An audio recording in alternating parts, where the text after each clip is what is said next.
Hello guys, bersama saya lagi dalam Alright Nopak Channel. So, inilah yang menggempakan kita sahabat-sahabat semua. Lebay-lebay pas, ya, pemimpin-pemimpin bersatu Perikatan Nasional asik berbohong, menipu dan memusingkan segala fakta.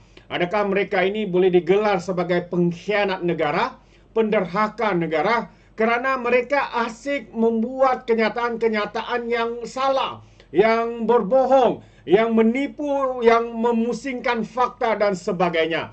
Tetapi berlainan pula ya dengan negara jiran kita seperti Thailand, sahabat-sahabat semua, sehingga mereka sendiri mengulas keadaan ekonomi kita yang begitu teruja dan terkagum dengan apa yang sedang berlaku di dalam negara kita. Inilah yang membezakan pembangkang dengan negara luar, sahabat semua.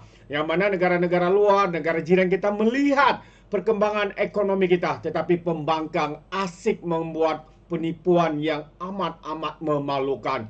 Inilah sifat politikus sampah masyarakat daripada geng Perikatan Nasional, sahabat-sahabat semua. Itu pandangan saya. Jadi, apa yang berlaku, kenapa TV Thailand ini teruja ya dengan perkembangan ekonomi kita. Jadi kalau kita lihat kenyataan media ini, pelaburan lebih banyak masuk ke Malaysia. TV Thailand pun tertarik bincang ekonomi negara kita. Itu antara kenyataan yang tidak boleh dipertikaikan. Walaupun pembangkang mengatakan pelabur lari, inflasi naik, nilai ringgit jatuh, ya, ekonomi merudum, negara kita teruk. Semua yang mereka katakan itu sebenarnya adalah ketika PAS dan Bersatu menjadi kerajaan. Ya, mereka cuba mengatakan ketika itu, ya, dan cuba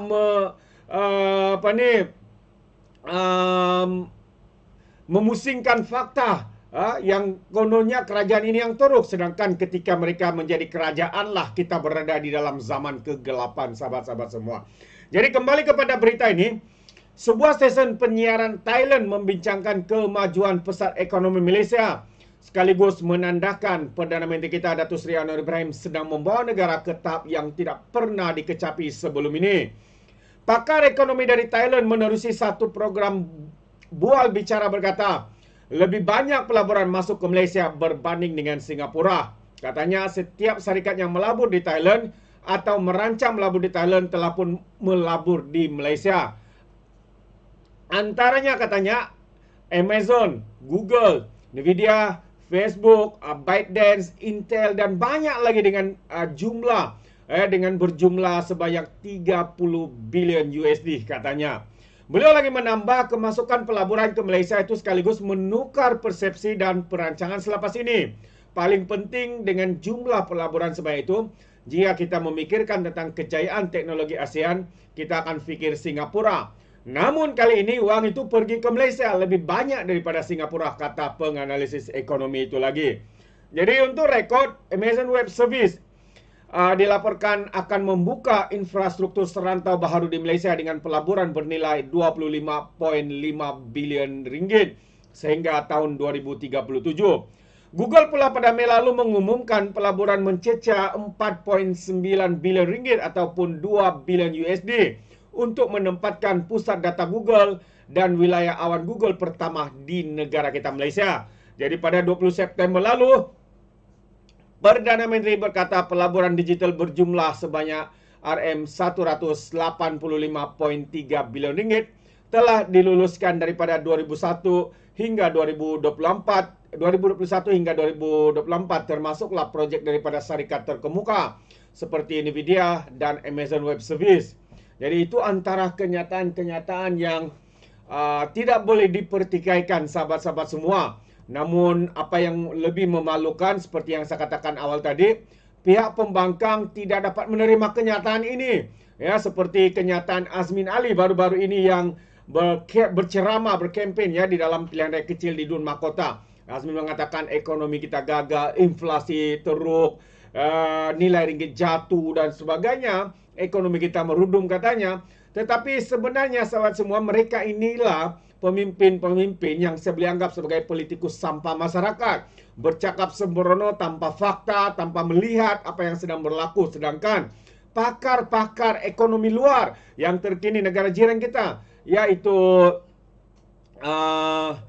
Thailand sendiri ya membuat pengakuan yang begitu teruja ya dengan perkembangan yang sedang berlaku ya di dalam negara kita.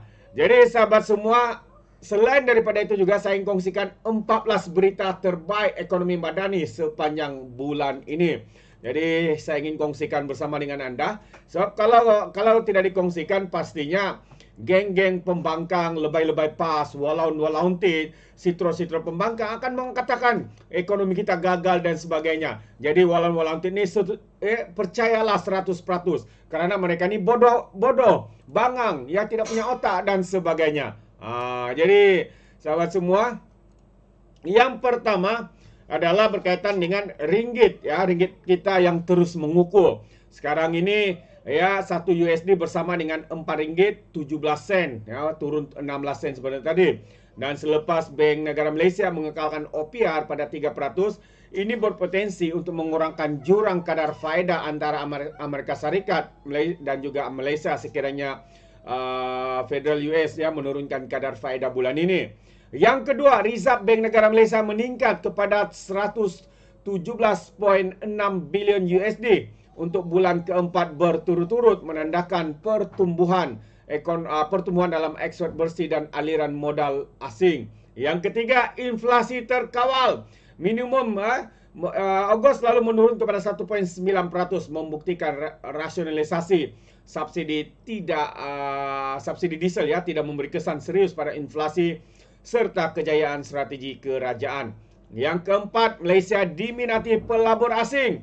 Selama 6 minggu berturut-turut, pelabur asing terus menjadi pembeli bersih dalam saham Malaysia, disokong oleh prestasi ekspor negara yang semakin memberangsangkan. Kelima, nilai dagangan meningkat kepada 18.6% Ogos ya, tertinggi dalam tempoh 22 bulan. Keenam, aliran masuk pelaburan asing di Bursa Saham Malaysia mencatat aliran masuk bersih pelabur asing sebanyak 798.3 juta untuk minggu keempat berturut-turut meskipun pasaran serantau tidak menentu.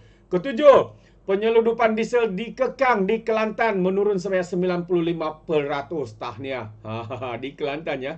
Jadi yang ke-8, pelaburan asing terus meningkat dengan jumlah yang diluluskan setakat separuh pertama tahun 2024 ialah sebanyak 160 bilion ringgit, meningkat 18% berbanding tempo yang sama pada tahun 2023. Dan yang ke-9, tertinggi dalam 8 tahun pembelian bersih pelabur asing mencapai 1.5 bilion ringgit di pasaran saham minggu awal September akhir Ogos.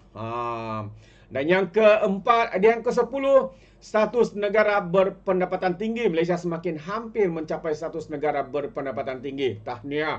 Ya, apatah lagi ya dalam hujung tahun ini ya gaji pejabat awam dinaikkan dan gaji progresif sedang dilaksanakan oleh YB Rafizi Ramli dan juga Perdana Menteri kita. Ke-11, harga getah dijangka naik kerana pengeluaran dari China dan India tidak mampu menampung permintaan global terbaik. 12, prestasi ringgit cemerlang sepanjang Julai 2024 meningkat sebanyak 2.5% berbanding USD, manakala mata wang Singapura, Baht dan Rupiah hanya naik 1% sahaja.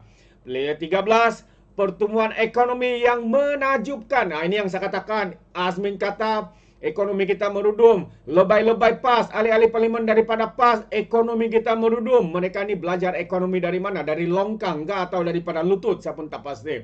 Ya, dijangka mampu mencapai lebih 5% pada tahun 2024. Menurut MD Hong Leong, ini dianggap menakjubkan memenangkan hutang kerajaan tidak meningkat secara mendadak.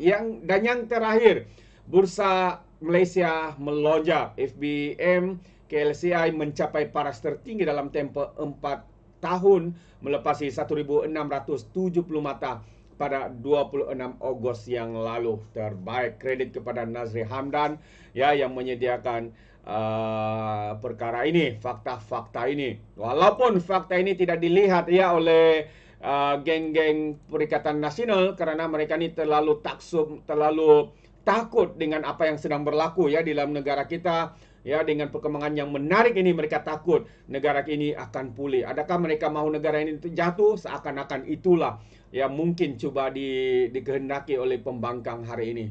Ya, jadi sekali lagi, pembangkang seperti ini layak dipanggil sebagai politikus sampah masyarakat. Itu pandangan saya. Bagaimana dengan Anda, sahabat semua? Anda boleh berikan komen di dalam ruangan komen. Jadi terima kasih. Izinkan saya untuk mengundurkan diri. Dan seperti biasa, peribahasa mengatakan, tak apapun kangkap, 2 ton keinginan. Dalam bahasa Melayunya, tepuk dada, tanya selera. Sekian saja daripada Alright Nopo Channel. Kita berjumpa lagi. Bye-bye.